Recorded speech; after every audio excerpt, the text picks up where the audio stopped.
الرحمن الرحيم نحمده ونصلي ونسلم على رسوله الكريم أما بعد. As we all know, Zakat is one of the fundamental pillars of our religion. And being the month of Ramadan, generally people, they make a habit of giving their Zakat in the month of Ramadan. Therefore, it is a good chance to go over the basic masail of Zakat so that one discharges his Zakat correctly and properly. So,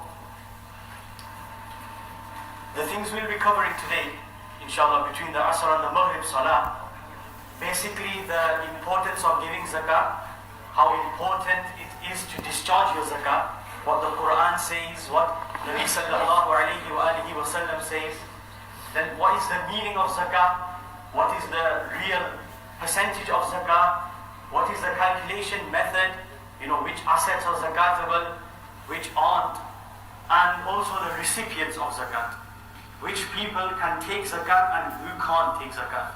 So all these things will inshallah be discussed. Now firstly, the importance of Zakat. As you can see here, Allah subhanahu wa ta'ala in the glorious Quran, approximately He mentions the word Zakat 82 times. So this is to show the importance of Zakat. And generally Allah subhanahu wa ta'ala, He pairs the mention of Zakat with Salah. يُقِيمُونَ الصَّلَاةِ وَيُؤْتُونَ الزَّكَاةِ. That those who perform their Salah and those who discharge their Zakat. This is to show the importance that just as Salah, 5 times daily Salah is compulsory from Allah subhanahu wa ta'ala, giving your Zakat is also the same level of farad in the eyes of Allah subhanahu wa ta'ala. Allah subhanahu wa ta'ala says, وَرَحْمَتِي وَسِعَتْ كُلَّ شَيْءٍ. My mercy extends all things, and who is this special mercy written for? We are going through the 10 days of mercy. Allah says, فَسَأَكْتُبُهَا لِلَّذِينَ يَتَّقُونَ وَيُؤْتُونَ الزَّكَاةَ. I have written and ordained this mercy for those who have taqwa and who give their zakah. Similarly, Allah subhanahu wa ta'ala mentions that zakah, it is a distinctive quality of the true believers. Allah subhanahu wa ta'ala in the 18th juz, where Allah subhanahu wa ta'ala, He starts Surah Al-Mu'mineen, and He talks about the special believers, the true believers. One of the qualities Allah subhanahu wa ta'ala mentions is وَالَّذِينَ هُمْ لِلزَّكَاةِ فَاعِلُونَ, that those who discharge their zakah, those who are punctual with giving their zakah. Allah subhanahu wa ta'ala has praised these people. So this is to show the importance of zakah and the obligation of zakah upon us. And similarly, like with everything which is very, very important, Allah subhanahu wa ta'ala has mentioned the virtues, and then Allah subhanahu wa ta'ala has also mentioned warnings for not discharging your zakah. Allah subhanahu wa ta'ala, He says in the Quran, we just read this ayah yesterday, that وَالَّذِينَ يَكْنِزُونَ الذَّهَبَ وَالْفِضَّةَ وَلَا يُنْفِقُونَهَا فِي سَبِيلِ اللَّهِ فَبَشِّرْهُمْ بِعَذَابٍ أَلِيمٍ.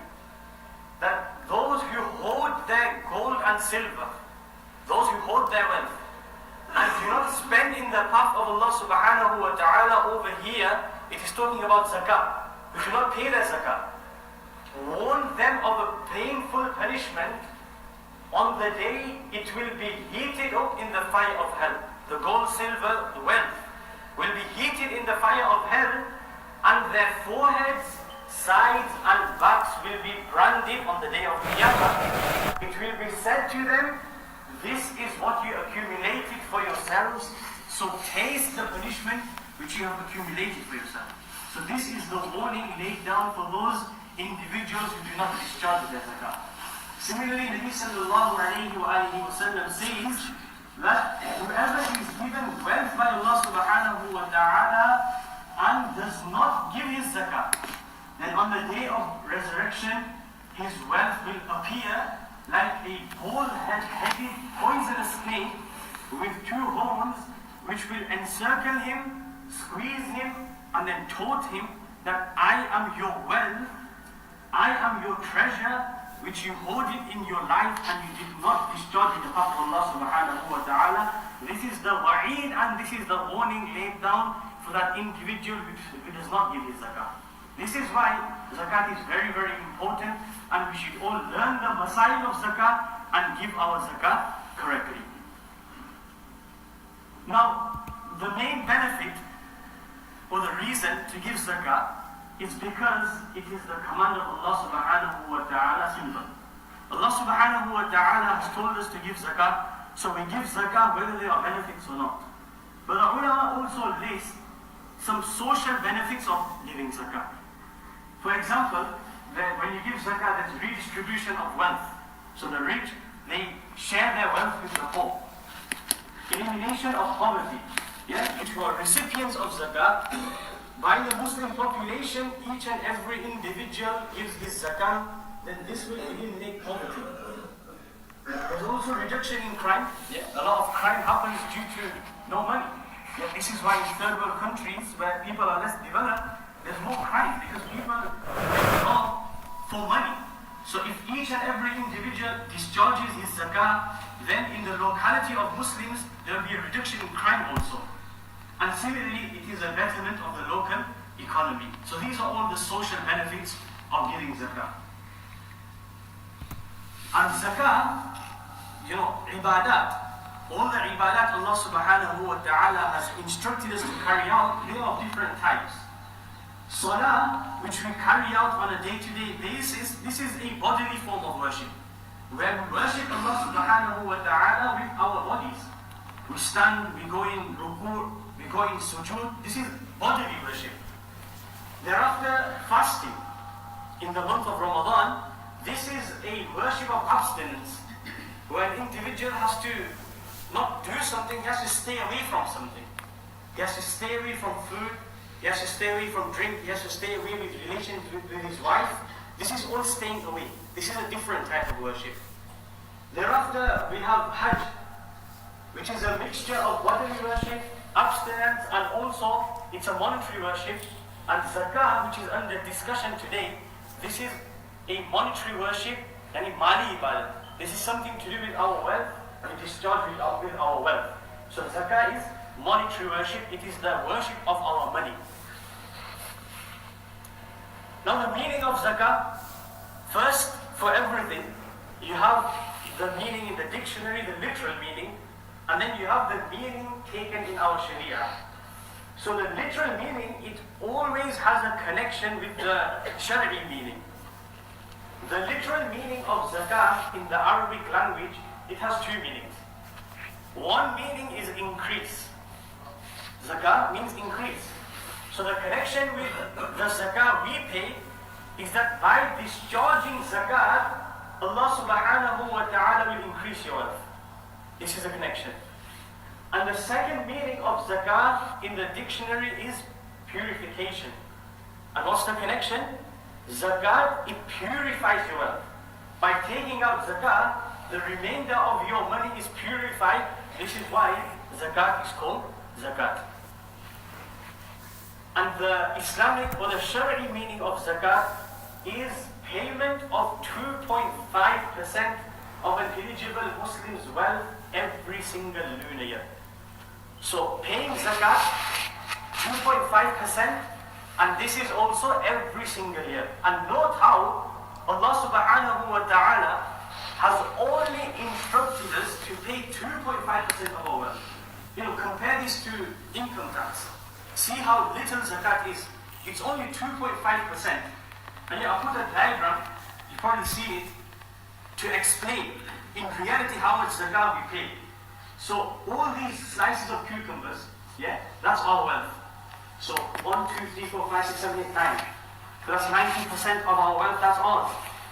And even this one slice of cucumber over here, Allah subhanahu wa ta'ala is not asking for that entire slice. Only 1/4 of that slice. So this is literally that 2.5% over here. This is all we have to pay. The remainder of the wealth, Allah subhanahu wa ta'ala has kept it for ourselves. Allah subhanahu wa ta'ala is only asking for that much, and not for himself, for the poor. So we, when it comes to give zakat, we should not look for shortcuts, we should not look for excuses. We should give our zakat wholeheartedly, and we should give our zakat happily. Now, who must give zakat? On whom zakat is farḍ? Firstly, zakat is only farḍ on a Muslim. Similarly, zakat is farḍ on that individual who is sane, who is understanding. Similarly, zakat is farḍ on an adult. So, many people ask that my child, he's got X amount of money, does he have to give zakat? Then because that child is not mature yet, he's not an adult, there is no zakat on children's money. So if children have their own savings, it is separate, you do not use it, then there is no zakat on that wealth, because one of the conditions of zakat being full is that the person must be an adult. And thereafter, wealth must be equivalent or more than the nisab. So over here is a key word, nisab. Now exactly what is nisab, how much is nisab, we will come to that later on. But right now you just need to remember that nisab means threshold, i.e. only if you meet that amount of money, then you will give zakat, otherwise you will not have to discharge zakat. These are the people on whom zakat will be followed upon. Now who can receive zakat? Allah subhanahu wa ta'ala, there's no qiyas or anything here. Allah subhanahu wa ta'ala, He mentions it clearly in the glorious Quran. Again, the ayah was recited in Taraweeh yesterday. Allah subhanahu wa ta'ala mentions in one verse the 8 recipients of zakat. Allah subhanahu wa ta'ala, He says, إِنَّمَا الصَّدَقَاتُ لِلْفُقَرَاءِ وَالْمَسَاكِينِ وَالْعَامِلِينَ عَلَيْهَا وَالْمُؤَلَّفَةِ قُلُوبُهُمْ إِلَى آخِرِ الْآيَةِ. And like you can see, there are 8 recipients, but now in our time, especially when we're not in an Islamic government, we're not under an Islamic state, generally only the first 2 have remained the recipients of zakat in this day and age. This is why I will only talk about the first 2, and I'll touch on 1 or 2 which someone may have to give, or someone may request zakat. So the first and foremost one who we can give zakat to is the fuqara. Fuqara are those poor people who do have some wealth. Yeah, they can get by, but they do not have enough wealth which meets the threshold. So like I said in the slide before, that Sharia has kept a threshold. If you have that threshold, then in Sharia you are considered as rich. And if you do not meet this threshold, then in Sharia you are considered, or in the discussion of zakah, you are considered as poor. So poor are those individuals who do not have wealth, and very, very important, who do not have personal belongings, who do not have other items, the value of which is equal to threshold. Because many a times, back home in India, Pakistan, Bangladesh, we do have people who ask for zakat. Yes, their income is very low. Their cash savings do not meet nisab. But then in their homes, they've got tablets, they've got TV screens, they've got laptops, they've got cars, they've got zameen, they've got land. If they were to sell all this, then definitely they would have enough money. Therefore, these individuals who have less cash, but they have all other excess items, then you cannot give zakat to them. Your zakat will not be fulfilled by paying them zakat. This is why we have to be very careful that when we give our zakat, someone gives us a phone call that I want zakat, first we do our homework properly, because if we do not do our homework properly, then our zakat will not be fulfilled. It is our responsibility to do a proper check and to see if that individual is actually deserving of zakat or not. Then similarly, Allah subhanahu wa ta'ala mentions, similar to fuqara, is masakin. The only difference is miskin is that true beggar who has nothing whatsoever. He doesn't even know what he's going to eat in the night. He doesn't know what he's going to wake up to in the morning. He has no shelter. So these basically in one category of poor people who do not have enough funds which meet the threshold of zakah. You can give zakah to them. The third, fourth, they were specific to the Islamic State at the time of Nabi sallallahu alayhi wa sallam at the Sahaba. We don't need to discuss that. Number 6, this sometimes comes along. Al-Ghalimin, i.e., can those people who are in debt, can they take zakat or not?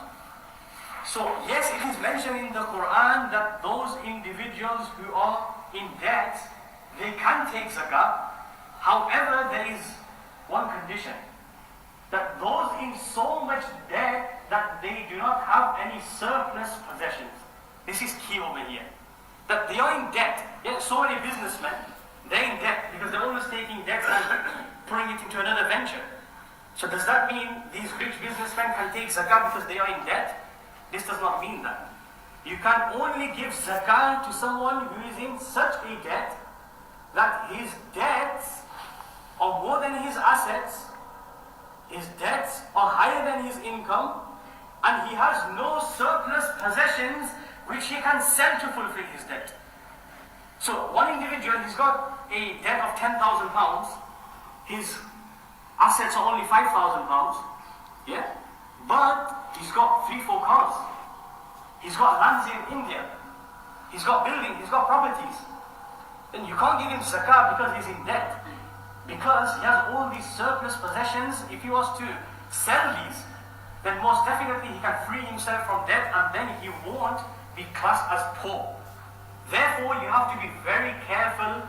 If someone says that I need zakat to fulfill my debt, you have to make sure that they don't have all these excess items with them. And then similarly, sometimes the last one may come into question, sometimes where Ibn Sabil, a traveler. So this, can be a possibility where a traveler is rich, okay? He's left all his saman, he's left all his cash, he's left everything at home. And he's completely lost. He doesn't have any access to any of his wealth or any of his belongings. And he's traveling somewhere and he needs money to reach home. He's lost. He needs money to get home. Then if that individual has no possession, he's got no money, then zakat can be given to this individual just to get him home. So generally this doesn't occur in our day and age because you have your cars, you have your mobiles, you can access your wealth.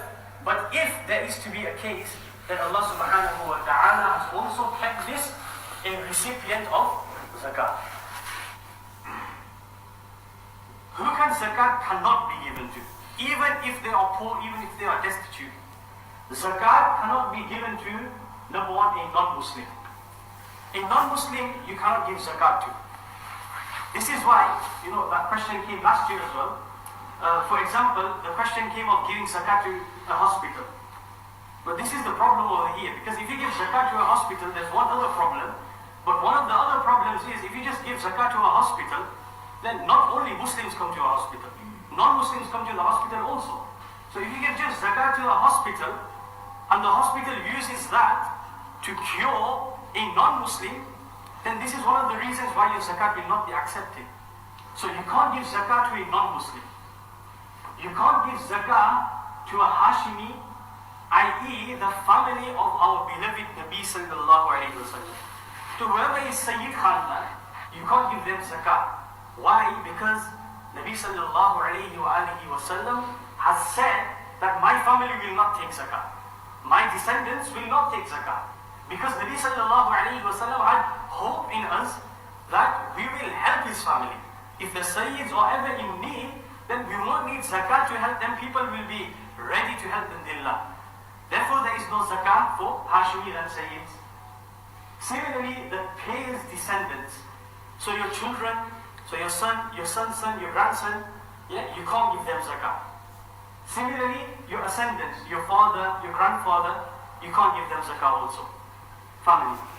Payer's partner, a husband, he can't give zakat to his wife. Yeah? And similarly, you can't give zakat to someone who is already sahib nisa. This is simple. Someone who already has enough wealth that he needs to give his own zakat. Then obviously, zakat will not be fulfilled by giving him zakat. conditions for the validity of zakah. When is zakah valid? So there's three things mentioned here. When is zakah valid? Number one, you have to have the intention. Yeah, like with everything, you have to have the correct intention when giving zakah. So you don't need to clearly say it. When you're giving it to the poor, sometimes you'll be ashamed. If you say to that poor person that this is zakah, he might feel embarrassed that I have to take zakah. So that's why you don't need to say it that this is zakah money. But in the back of your mind, you should have the intention that I am discharging my zakah. So you can make this intention when you're paying the zakah or when you're putting the money aside. Both times you can make the intention. Similarly, the recipient, like we just discussed, he must be worthy of receiving zakah. You have to give it into the right avenue. And thirdly, the recipient must be made the owner. So this is the other reason. Tabligh. It's called tabligh in Urdu and Arabic. But when you give zakah, you have to make them the owner. Again, the question arises with the hospital. That when a person is sick in hospital, yeah, and you're giving zakah to the hospital, you've not made the poor person owner. So you have to make the poor person the owner of the wealth for your zakah to be valid. Right, now when do you stop paying zakah? First, you note down the Islamic date, keyword again, Islamic date when you first become a nisab holder. So like I said, there's a threshold that if you meet that threshold, if you meet the nisab, then you have to give zakah. So the first time you become a possessor of that nisab. So let's say, for argument's sake, before we come on to the nisab slide, let's say nisab is 400 pounds. Okay? So the first time you become a possessor of 400 pounds, then you don't give zakah straight away. You foreign zakat nahi nikalni. ये पहली मर्तबा आदमी साहिब निसाब बन गया, foreign zakat nahi nikalni. You don't take zakat straight away. You just note down that date. So let's say, for example, 1st of Ramadan, I became owner of 400 pounds, so I will note this date down in my diary, 1st of Ramadan, 1443. Now, the next condition is, like I said, you don't give you zakah straight away. You have to wait one entire year. So there are two components to zakat being wajib, being farz. You have to be the owner of nisab, like I just said. And the second thing is that you have to wait one entire year. In Arabic, this is called hawlan al-hawl. You have to wait for a whole year to pass. And then, come 1st of Ramadan 1444, I still have that money, then zakah will become farz. So if 1 year passes on that 400 pounds, and come 1444, I still have that money, regardless, I'll come into this on another slide in detail, but regardless of what happens throughout the year, okay? Unless you don't hit zero, regardless of whatever happens throughout the year. So for example, 1st of Ramadan 1443, I had 400 pounds, thereafter you went to 500 pounds, 600 pounds, 800 pounds, then you went to 300 pounds, 200 pounds, you went back to 400 pounds, 600 pounds, and then comes 1st of Ramadan 1443. I still have nisab, whether it is 400 pounds, whether it is more than that. I still have nisab or more. After 1 whole year, now whatever I have on the 1st of Ramadan 1444, I will have to take 2.5% of that out in the path of Allah subhanahu wa ta'ala. So 1 year, and you have to have nisab. And now this yearly date, this will be called your zakah anniversary. So now every single year, 1st of Ramadan will be my zakah anniversary, and every time 1st of Ramadan comes, I will take out 2.5% of my wealth. Now there could be one change to that, but I'll come on to that on another slide. Yeah? But basically, this is what the rule is. So the first time you become a holder, or the first time you become a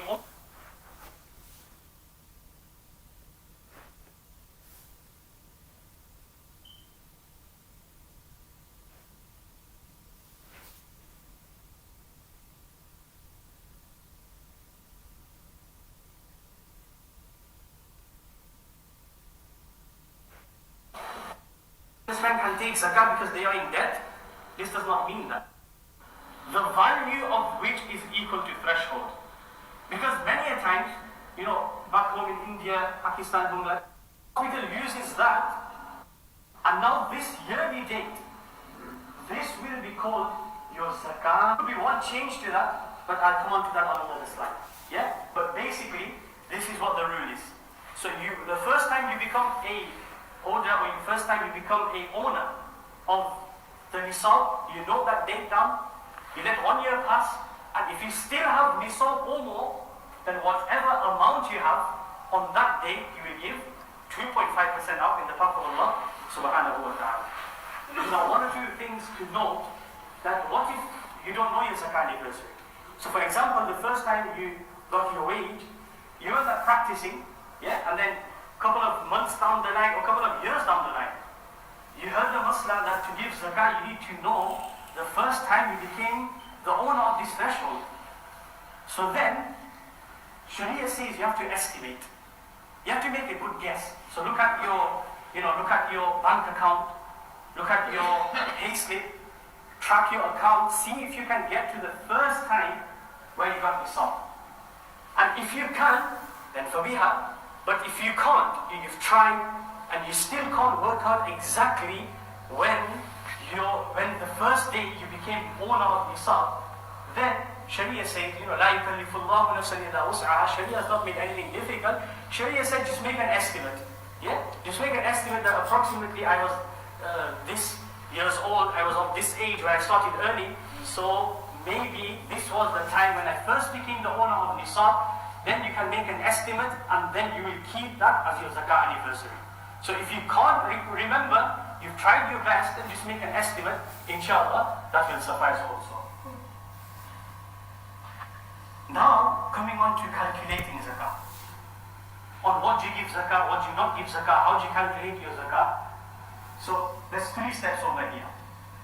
You calculate your zakatable assets, and thereafter you can deduct those things Sharia has given permission to deduct, and thereafter you check, after this calculation, you check if your amount meets the nisab or not. So calculating assets, on what do you have to give zakah? Very important here. What do you have to give zakah on? The first thing mentioned here is gold and silver. So zakat, whatever gold and silver, provided the gold is 12 karat gold or higher. Because less than 12 karat gold is not considered real gold. Okay? So 12 karat gold or higher, and silver, if you have that, women generally have gold, silver, you will have to give zakat on that. तो सबसे पहली चीज जिस पर जो है ज़कात फर्ज है, सोना और चांदी. सोना और चांदी हो आदमी के पास या औरत के पास, तो उसकी ज़कात निकालना जरूरी है. Similarly, the second thing, cash. Okay, so cash has different forms. One is the cash you have in your pockets. One is the cash you have in cash form at home. Sometimes you have a saving box, which you every week or every 2 weeks you put an amount inside. So all this is regarding cash which you need to take out zakat for. So all the saving banks, all the piggy banks you have, when it comes to your zakat anniversary, you have to empty all those and you have to count whatever cash you have. Similarly, the money inside your bank accounts. The money inside your bank account, this is all your cash which you have to give zakat on. Also, in brackets it's written there, money owed to you. Okay, this is something important as well. Money owed to you. Okay, so for example, I give Hafiz Arqam, 500 pounds to borrow. So now that 500 pounds, I've given him a loan. Okay, and it's a debt on him, I've given him the loan. Now, I know, or I have hope, that Hafiz Arqam hopefully will pay me back. So if I have that hope that I will get paid back, then me, the one who has given the qard, he has to take out zakat of that money also. So many people are unaware of this. So if you give zakat to someone and that person will pay you back, you know he will pay you back. He's not run off with your money. Then you have to give zakat the person lending the money. has to give zakat on that amount also, because that money will return to you. But the person who has been given the debt, so in this example, Hafiz Arqam, does he have to give zakat on that 500 pounds? No, he doesn't. Because that's a curse. That's a debt which he will pay back. तो कर्ज जो देता है उसको ज़कात निकालनी है, कर्ज जो देता है उसको उस माल की ज़कात नहीं निकालनी है. So money owed to you as well, you have to include it in your zakat calculation. Similarly, those people who have businesses, then business assets. You have to give zakat on all your business assets. And many people ask that, do you give zakat on the selling price or the buying price? Then you don't give zakat neither on the selling price or the buying price. Rather, the fuqaha have written that if you were to gather all your stock as a wholesale, then what price would that sell for? Then you have to give zakat according to that value. Okay, so all your business assets, so let's say, for example, a person has a takeaway. Okay, so all the things he has for his takeaway, all his buns, all his drinks, all his salads, all his meat, whatever thing he's going to sell, everything he's going to sell, yeah, he has to give zakat on all his stock. A person has a shop, then all the stock in his warehouse, all the stock he has, which he will sell, everything which he buys with the intention for resale, yeah, all these things have to be included in your zakat assets. And obviously the last thing, it's not made practical, or not many people have livestock or agricultural produce over here, so we don't need to go into the details of that. Right, some things which are quite common nowadays, and people ask, is zakat with regards to pensions, okay, pension schemes. So you have to know that there are different types of pension schemes, okay. Final salary pension schemes, which are also called defined benefit, okay? These are not zakatable. But generally, the pension schemes which are common out there nowadays are the money purchase pension schemes, which are called defined contribution, okay? So, these pension schemes, they are subject to zakat. So you do have to give zakat on your pension pot. Now, a person may question that you don't have access to these, you don't have access to this money yet, so why do you have to give zakat? But the Sharia says any wealth which you have a say in, okay? So you do have a say in your pension pot. So any money which you have a say in, then you have to give zakat on it, and this money will be coming back to you. So that's why you are responsible for discharging the zakat of the pension scheme. And what you give zakat upon, you have to do your homework, okay? And you have to see where your money is being invested, okay? And normally share stocks a company, you have to find out in the company what the percentage of zakatable assets are. And then according to that, you have to give 2.5% in the path of Allah subhanahu wa ta'ala. And obviously this is difficult, trying to find out exactly where your employer is investing your pension pot, what is exactly the percentage of zakatable assets. Sometimes it might be difficult. So then the Sharia says, as a precaution, just give 2.5% on the current market value of your entire pension pot. Yeah? So 2.5% of the value of your pension pot. This is the safest way to discharge your zakat on pensions. And then another common question is zakat on shares. And normally, when you buy a share, what is the common intention? The common intention is for resale. Okay? That you're buying this share, and then when the price goes high, you're going to sell it. So like I mentioned in the slide before, anything you buy with the intention of resale, that will be subject to zakat.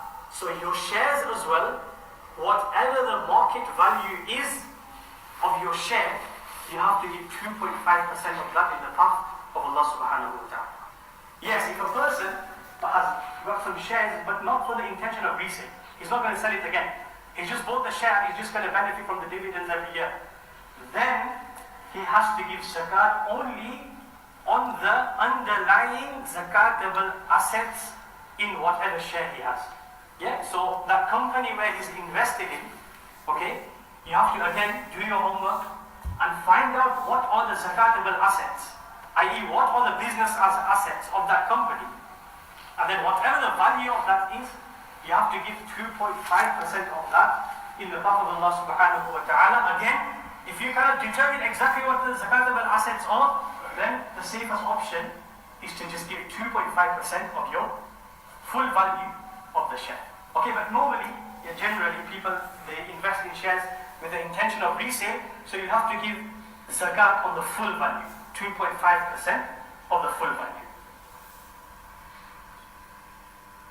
Non-zakatable assets. Okay, those things on which you don't need to give zakat on. So the first thing mentioned here is personal belongings. So whatever your personal belongings are, you don't need to give zakah on this. So for example, your house which you live in, okay, the car which you drive, the clothes which you wear, the food which you eat, all these personal belongings, जो ज़ाती चीज़ें जो आप इस्तेमाल करते हैं, घर है, गाड़ी है, ज़रूरियात की जो भी चीज़ें हैं उस पर ज़कात नहीं. There is no zakat on these personal belongings. Now even if an individual, okay, he drives one car, but in his drive he's got 3-4 cars. He's got excess cars. So he only drives one as a personal use, but he's got 3-4 other cars. Does he have to give zakat on those 3-4 extra cars? No, he doesn't. Why? Because these cars, he has not bought them with the intention of resale. Okay, he's bought them for his personal belongings. Whether he uses it every single day or he uses it once a year. Okay, that's his choice, that's his personal belonging. There is no zakat on this. He doesn't have to give zakat on these cars. Another example is houses. So an individual, he's got one house which he resides in, and he's got 3-4 other houses, and he does use them for personal use. Okay, 1 month he lives here, 1 month he lives there, 1 month he lives there, 6 months he lives here. Because all these houses are personal use, personal belongings, he's not going to sell these houses, then he won't have to give zakat on all these personal houses. Now something over here just came to mind to clarify also, is what if a person has a house on rent? Okay, does he have to give zakat on this?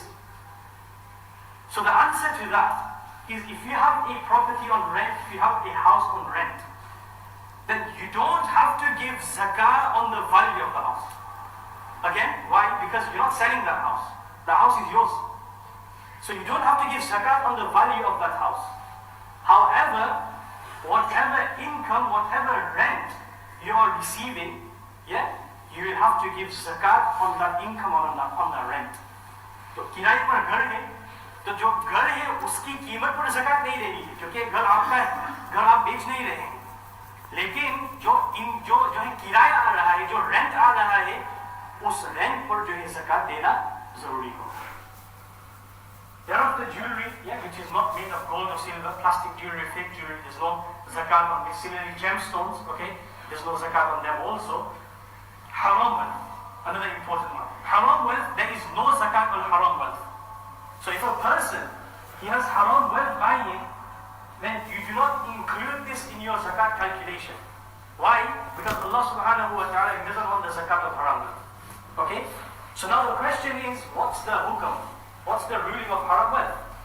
So the ruling of haram wealth is that all the wealth which is haram, yeah, you have to return it to the owner. So because Islamically, for example, a person takes interest, okay? Islamically, that transaction of taking interest is not even valid. So the interest which you've taken from the bank, yeah, this is not yours. It belongs to the bank. So the first hukam and the first ruling of haram wealth is you must return it to where you got it from. Now if this isn't possible, if you can't find the owner or it's not practical, then the way to rid yourself of the sin is then you have to donate all this haram wealth in the path of Allah subhanahu wa ta'ala without the intention of reward. Don't hope for any reward, because remember, this wealth is not yours. So why would you get reward for spending it in the path of Allah subhanahu wa ta'ala? So somehow you have to get rid of this haram wealth to rid yourself of sin. Okay? And then the final thing, like I mentioned in the example, is a debt. Okay? So if you have a debt on you, a personal debt, then you will not include this in your zakah calculation. So Hafiz al-Qam, in an example, if he does his calculation, okay, and he's got, let's say for example, how much? 10,000, 20,000 in his annual zakat calculation. So that 500 pounds which he owes me, okay, he won't include that in his zakat calculation. Rather, the person lending the money will have to pay zakat on that. And now there will be a question with regards to long-term debts. Yeah, for example, mortgages and stuff that will come, I think, on the next slide. Yeah. So deducting liabilities now. So now you basically calculated all your zakatable assets, okay? And you've separated everything which zakat is due on, and you've separated everything zakat is not due upon. Thereafter, you don't straight away take out 2.5%. You can deduct certain things. What can you deduct? Firstly, mention the second one first, any bills which are currently due. Okay, so you need to give your gas bill, electric bill, water bill this month, and you're calculating your zakat, then you can deduct your bill from your zakat assets. Yeah, you can deduct the amount. Similarly, debts due within 12 months. Okay, this is a controversial issue. Okay, there's different views of different scholars. I'll try and mention those views. So basically, these are those long-term loans, for example, conventional mortgages. And from the onset, obviously, as a responsibility, I have to mention that conventional mortgages are haram. Okay, clear that this interest is not allowed. But if someone has taken a conventional mortgage, okay, how does he go about with regards to zakat? Okay, so the ruling is, obviously you can't deduct your whole mortgage, otherwise you won't be paying zakat for 20 years. Okay, and the soul of zakat will be gone. So the ulama have three opinions. One opinion, okay, is the rather stricter opinion, which says because it's a haram mortgage, you can't deduct anything. Okay, you have to give zakat on whatever you have. Some scholars, they say, which is the middle path, okay, is that you can deduct 12 months of payment. So you can't deduct your whole mortgage from your zakatable assets, you can deduct 12 months of payment. But remember, I said in the slide before that basically haram wealth is not included in Sharia. So if you're paying any interest, you can't deduct that. So if you're paying £500 a month for your mortgage and £100 is interest from that £500, so you can't deduct £500 for that month, you can only deduct £400. So then you do 400 times 12, which is 4,800. 4,800. Yeah, so you can deduct 4,800, you can't deduct 6,000. So you can't do 500 times 12 because £100 each year is interest, and you can't deduct interest from your zakat, the zakat payment. So you take out whatever interest payment is, £400, and then for 12 months, whatever you need to pay, 400 times 12, 4,800, you can deduct that from your zakatable assets. But it is advised that only those people adopt the second option to have a large amount. Okay, so for example, someone's doing 10,000, 20,000, then maybe he can deduct 12 months of payment. But the third opinion is that you can only deduct the mortgage of the month in which you're paying zakat. Okay, so 1 month, you can only deduct 1 month. So those people whose zakat is less, whose money is less, maybe they should go for this third option, because if a person has £2,000 and then he's going to deduct 4,800, again he won't be paying zakat. So he should just deduct the £400 of 1 month and then give zakat on the rest. Okay? So a person can decide for himself, he can contact the ulama, he can contact the Mufti and Kiram, what he should do with his mortgage and with his personal circumstance. So these are things which after calculating your zakatable assets, you can deduct. Another thing, okay, I'll just clarify here as well with mortgages, is student loans. Again, interest rates not allowed. But if an individual has taken a student loan, then firstly, okay, it's only payable once you earn a certain amount. 25 or something like that. 25k, once you start earning a certain amount, you only start paying that back once you earn 25k. So if you're not earning 25k, okay, you can't even deduct the student loan because you don't have to pay it back. But if you start earning 25k and you have to start paying your student loan back, then the exact same rule will apply. Like I said, with mortgages, some say you can deduct 12 months of payment, some say you can deduct 1 month of payment, but the bottom line is you can't deduct the whole thing. Otherwise, you won't be paying zakat for a very, very long time. Step 3, compare your final amount with the nisab. Now the threshold. Okay, so you've calculated all your assets, you've deducted, whatever you need to deduct, your mortgages, your bills, you've deducted everything. Now you have an amount of money. How do you know whether I have to give zakat on it or not? So nisab is the amount of wealth which makes one liable for zakat, the threshold. Notice there are 2 nisabs. Okay, 2 nisabs. One is the nisab of gold, okay, which is 87.48 grams of gold. And when I checked it last on, 1st of April, okay, it comes to 4,125 pounds. It's quite high right now. Okay, the nisab of gold is 4,125 pounds. Just like 2 years ago, it was 2,000 something. In 2 years, it's doubled. Okay, so if a person only has gold, so don't worry about too much about this one, but I'm just mentioning that for argument's sake, if someone only has gold, no cash, no silver, nothing else, only gold, then you will use this nisab. If his gold is equivalent to 4,125 pounds, then he will give 2.5% of that as zakat. But if you have, like majority, 95% of the people, if you have mixed zakatable assets, so you have gold and silver, okay, you have cash, gold, silver, business, you have different multiple assets, you have different types, okay, then you won't use the gold, nisab, you'll use the silver nisab, which is, when I checked last on 1st of April, it was 372 pounds. So that's the one we use. So if an individual has 372 pounds 30 pence, then, and 1 year passes, okay, then you will have to give zakat. So remember that figure, 372 pounds. Right, I mentioned this briefly before, that fluctuation during the year will not affect the anniversary date. Okay, so if an individual, 1st of Ramadan, okay, he will take the all of nisab, 1st of Ramadan. Okay. So he has 372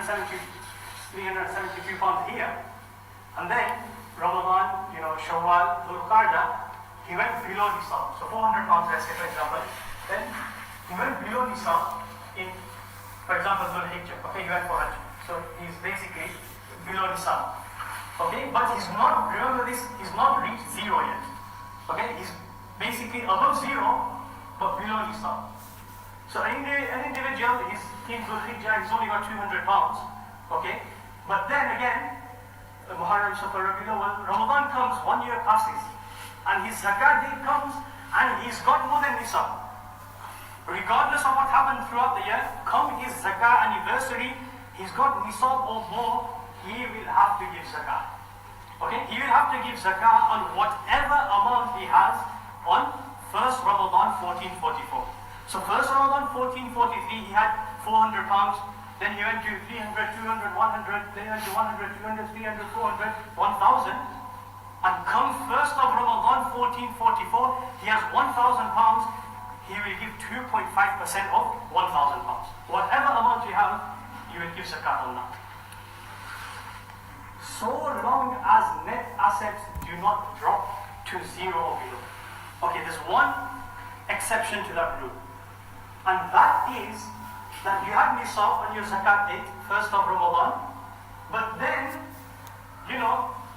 when you went for Hajj, you lost all your money. You hit zero. Okay, not below nisab, you hit zero. You've lost all your wealth. You've become poor, destitute, you've lost all your wealth. Then your previous zakat date will be cancelled. Okay? So you started on the 1st of Ramadan, but then you went back to 0, so that previous Ramadan date will be cancelled, and now you will wait, and the next time you become the owner of Nisab, that will be your new Zakat date. So for example, 1st of Ramadan, someone had 400 pounds, then in Dhul Hijjah, he lost his money, it became 0. So that Ramadan is cancelled now. So now he waits again, he starts earning. Safar, he made 372 pounds. He became owner of Nisab in Safar. So then, when the 1st of Ramadan comes, will you have to give his Zakat? No. Why? Because Ramadan is not his date anymore. His anniversary has changed to Safar. Okay? So now, when Safar 1444 comes, or 1445, that will be his new Zakah anniversary, and that is when he will give his Zakat. So what if he hits 0 then? Yeah, every time you hit 0, then you reset your Zakat date. Okay? Right, now, your turn. Practical examples, yeah? The Zayd, his Zakah anniversary is 2nd Ramadan. On the 2nd Ramadan this year he has, so his assets total to 1,000 pounds. Okay? But all his bills and all that, they add up to 250. Okay, so he can deduct 250 pounds. So 1,000 minus 250 equals 750. Now will this individual be subject to Zakat or not? He'll have to give Zakat or not? Yes. He'll have to. Why? Because it's more than Nisab. Okay, it's more than 372 pounds. Now, how much Zakat will he give? You do total Zakatable assets minus the debt. So we've done that already. 1,000 minus 250 equals 750. Then times 0.025. Okay, you can do the traditional method of divide by 100 times by 2.5, but this is also the easier method. Okay, whatever amount you're left with, times by 0.025, and then you will get your amount. So has anyone done it? 750 times by 0.025. 1875. Yeah, 1875. He will have to give Zakat of 18 pounds 75 pence. And then another example, Zayd's Zakat anniversary is 2nd Ramadan, but this time he's got 1,000 pounds again, but then he's got 800 pounds of basically mortgages and bills and things which he needs to deduct. So he's only left with 200 pounds. Will he give Zakat? No, he won't give Zakat. Why? Because it's less than the Nisab. Okay, because it's less than the Nisab, then he won't have to give Zakat. Does anyone have any questions before we wrap up? Have I covered everything? What's up? May Allah subhanahu wa ta'ala grant us all discharge our Zakat properly and learn all that.